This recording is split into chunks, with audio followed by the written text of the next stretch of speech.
কেউ বলে বিপ্লবী, কেউ বলে ডাকাত। এই সিনেমাটা থেকে নন্দী মুভিজ বেরিয়ে গেল কারণ জিদ্দা বলতে চেয়েছে কর্পোরেট বুকিং করব 4 কোটি টাকার।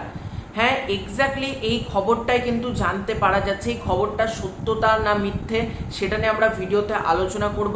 তার আগে ছোট্ট অনুরোধ করব, চ্যানেলে প্রথমবার হয়ে থাকলে চ্যানেলটাকে সাবস্ক্রাইব করে দিও। তোমাদের যদি ভিডিওটা ভালো লাগে ভিডিওতে একটা লাইক করো, কমেন্ট করো। আর হ্যাঁ, অবশ্যই ধৈর্য ধরে সম্পূর্ণ ভিডিওটা তোমরা দেখো, কারণ একটুখানি দেখলাম কমেন্ট করে দিয়ে চলে গেলাম, এটা আমার খুব বিরক্ত লাগে। প্লিজ একটু ধৈর্য ধরে সময় নিয়ে ভিডিওটা দেখো, কারণ এক্ষেত্রে তোমরাও অনেক কিছু বুঝতে পারবে না, আমাকে তো একটা বাজে কমেন্ট করতে চলে যাবে, এগুলো আমার ঠিক পছন্দ না। একটু ধৈর্য ধরে ভিডিওটা কিন্তু প্রত্যেকের কাছে অনুরোধ তোমরা দেখো। এই ঝামেলাটার সূত্রপাত হয়েছে জিদ্দা এবং নন্দী মুভিজ। তোমরা প্রত্যেকে জানো, কেউ বলে বিপ্লবী, কেউ বলে ডাকাতকে কেন্দ্র করে প্রিভিয়াস আপডেট তোমাদেরকে আমি জানিয়েছিলাম যে একটা বাজেটগত কিন্তু ঝামেলা চলছিল দুজনের মধ্যে। এটা নিয়ে আজকে রানা সরকার একটা পোস্ট করে। রানা সরকার লিখছেন, বিপ্লবী কেউ না, ডাকাত বলবে এবার সবাই। স্বঘোষিত সুপারস্টার এখন নন্দী মুভিজকে শর্ত দিয়েছে সিনেমা রিলিজ করতে হলে 4 কোটি টাকার কর্পোরেট বুকিং গ্যারান্টি করতে হবে প্রডিউসারকে। মানে 4 কোটি টাকার টিকিট কিনতে হবে যাতে বুক মাই শোতে ট্রেন্ডিং দেখায়। সুপারস্টার জানেন ওনার সিনেমা কলকাতার মানুষ তো দেখেই না, গ্রামের মানুষ আর দেখে না, তাই প্রডিউসারকে এই কর্পোরেট বুকিংয়ের শর্ত।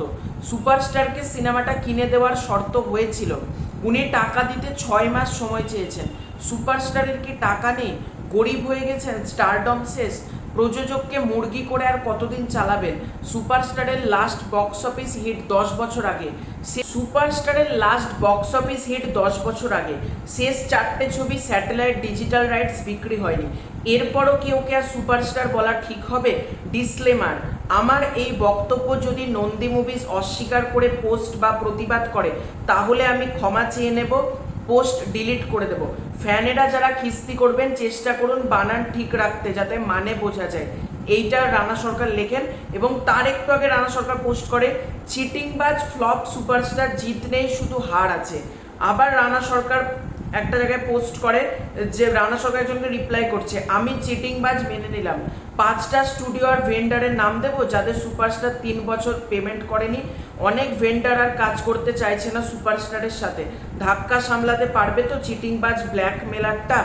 24 ঘন্টা সময় দিলাম সুপারস্টারকে, বলুন সবার পেমেন্ট মেটাতে, না হলে সব পোস্ট করে দেবো। দেখো, আমার মতে জিদ্দা কর্পোরেট বুকিং করতে বলুক, জিদ্দা যাই বলুক, রানা সরকারের না মুখের ভাষাটা একটু ঠিক বলা উচিত। জিদ্দা চিটিংবাজ, ব্ল্যাকমেলার, ফ্লপ সুপারস্টার, এগুলো কি ধরনের মুখের ভাষা? মানে জিদ্দা আজকে কিছুর মধ্যে থাকে না, নিজে একা থাকে, চুপচাপ থাকে বলে মানুষটাকে আক্রমণ করতে খুব ভালো লাগে। আমি মানছি রানা সরকারের জিদ্দাকে পছন্দ না, হতেই পারে সবার জিদ্দাকে পছন্দ হবে এরকম কোনো মাথার দিপি নেই, কিন্তু তাই বলে একটা মানুষকে অপমান করব এটা কিন্তু কারোর রাইটস নেই। আর রানা সরকার, আপনার পোস্টগুলো কিন্তু আমার ভালো লাগতো, মানে আপনি সিনেমা নিয়ে হোক বা রাজনৈতিক ফিল্ডেও যে পোস্টগুলো করতেন গঠনমূলক পোস্ট করতেন, কিন্তু আজকে যে পোস্টটা আপনি করেছেন কোনো গঠনমূলক কিন্তু পোস্ট না। এই পোস্টগুলোর মধ্যে একটা মানুষকে অপমান করা, ছোট করা, অ্যাটাক করা, আক্রমণ করা, মানে লেগ পুলিং করা পুরোটা কিন্তু রয়েছে। অবশ্যই এখানে আমি বলবো রানা সরকারের কিন্তু দোষ রয়েছে।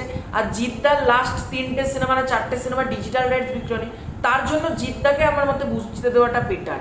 মানে রানা সরকার তো ছবিটাতে পয়সা লাগায়নি, তাই রানা সরকার ছবি নিয়ে এত ভাবছে কেন? ছবিটা জিদ্দার ছবি, জিদ্দা বিক্রি করবে না, জিদ্দা ঘরে বসে রেখে, তো সেটা জিদ্দাকে ভাবতে দেওয়াটা আমার মতে বেটার। আমার এটা দেখে খুব মানে খারাপ লাগলো। রানা সরকার পোস্ট করতেই পারে কর্পোরেট বুকিং এনে, আর যদিও এটা কতটা সত্যতা রয়েছে আমরা কিন্তু কেউই জানি না, উপর দেখছি, কিন্তু পোস্ট করার সময়তেও একটু ভদ্র ভাষায় কথা বলা মনে উচিত ছিল।